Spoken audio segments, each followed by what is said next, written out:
Fear to flow, let's go. Upward Spiral gang, it is Uncle Makara once again, back in a new video. Today we're talking about the spiritual meanings and the spiritual implications of anxiety, okay? This is a word that is also a diagnostic label. Therefore, read the disclaimer. I'm not a medical professional. However, I am a positive psychologist. I am a shaman. I'm here to give you my perspective. So take it with a grain of salt and embrace, appreciate, and apply, as we always say in Primal Sutra. First of all, you've got to understand anxiety is the fear of not only the future, but also the unknown. If you understand that there's a part of you that's bringing you towards the future, peering over the edge, and there's a part of you that is grounded here in the now. So both of those interacting together, you would say there's a clash or a friction, a resistance, which creates anxiety. It's basically like a mental teleportation. It's bringing you into a negative reality through that stargate and giving you the experience of the worst thing that can happen. Ask yourself this question.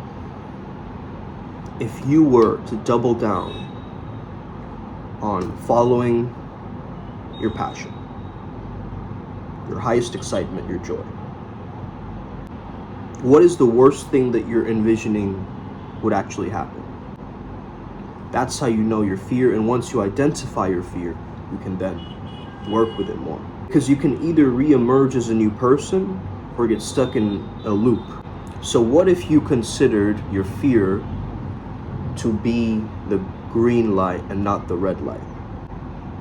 What if fear was not a thing that was super biological that your amygdala produces and makes you go through this fight, flight, or freeze mode, but rather it's a connection through your physical body, your mind, your vagus nerve, okay? All of these things happening at the same time. I used to struggle with a lot of anxiety. I even used to have panic attacks when I was a lot younger.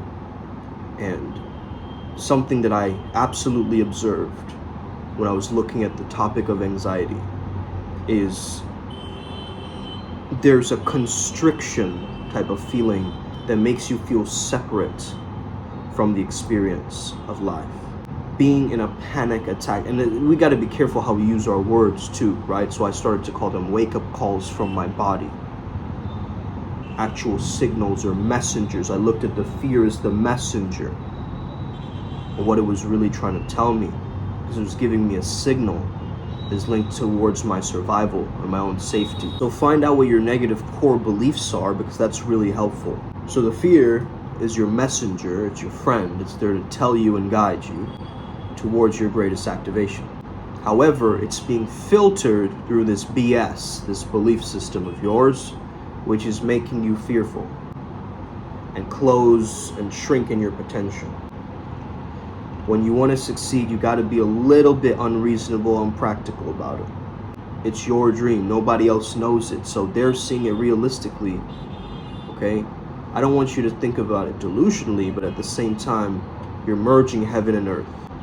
You're letting the imagination merge with the physical manifestation. Allow yourself to tune into that frequency. That's what's really going to help you get rid of your anxiety. Because right now you're on anxiety radio station. It's Anxiety FM, where, you know, all that's playing in the radio is like, something bad's going to happen. This is not going to work out. I'm not sure if it's going to be okay. Why aren't they texting me back? What's going on? Right? All of these different thoughts that cause overthinking.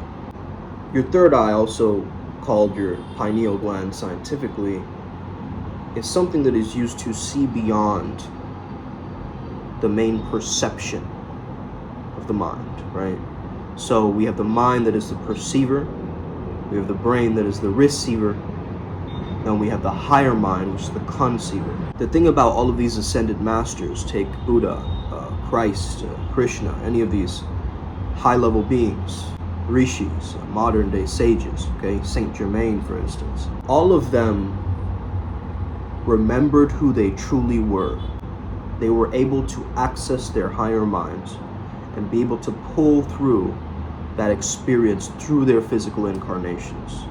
Their vision didn't falter. You see, they held onto the vision, and they truly doubled down on what they preferred. You can't really just slip out of a state of mind.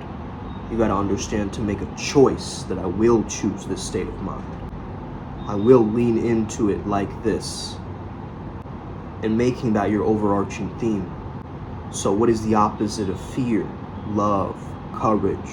I want you to focus on those, because that's what's truly going to change your vibration. You got to drop the bouquet of fear and pick up the bouquet of love. Pick up the bouquet of joy. Leaning into how your higher mind actually perceives it might be a concept, the truth that's coming in as an abstract concept or a sound or a weird gelatinous substance as you close your eyes or something like that, right? Or light streams. Something very subtle, super subtle, that our conscious minds can't really pick up that well. We can give it form, we can try to understand it, but it's very abstract. And I channeled King Nixa last night, which is a very powerful channeling. All adepts should check it out if they missed it. He described that we had this indestructible drop in the center of our heart space, and through that, we can understand that just like a pebble is dropping in a pond, there are certain ripples. So he called that little drop our soul, and then the consciousness that ripples outwards, right? One always being larger than the rest. So we're always connecting to source, but our soul is only experiencing the ripples that we are creating through our I am. Whenever you get a panic attack, see if you can get yourself back into the present moment quickly again, because that's truly what is going to shake you out of that understanding that I am separate, that something bad is going to happen, that I'm going to die. All these thoughts, you got to change the pitch of that thinking.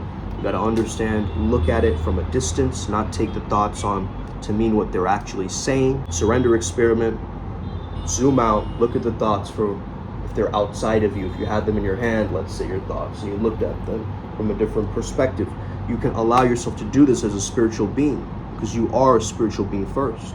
So I hope these revelations helped you today. And if you're ever struggling with any of this, you can always reach out to me, shoot me a message. Let's get to work, okay? Let's remove some emotional gunk that does not truly belong within you. I'm here to help. Uncle Makara, you already know what it is. Upward Spiral Gang, may we never be the same again. Let's get it.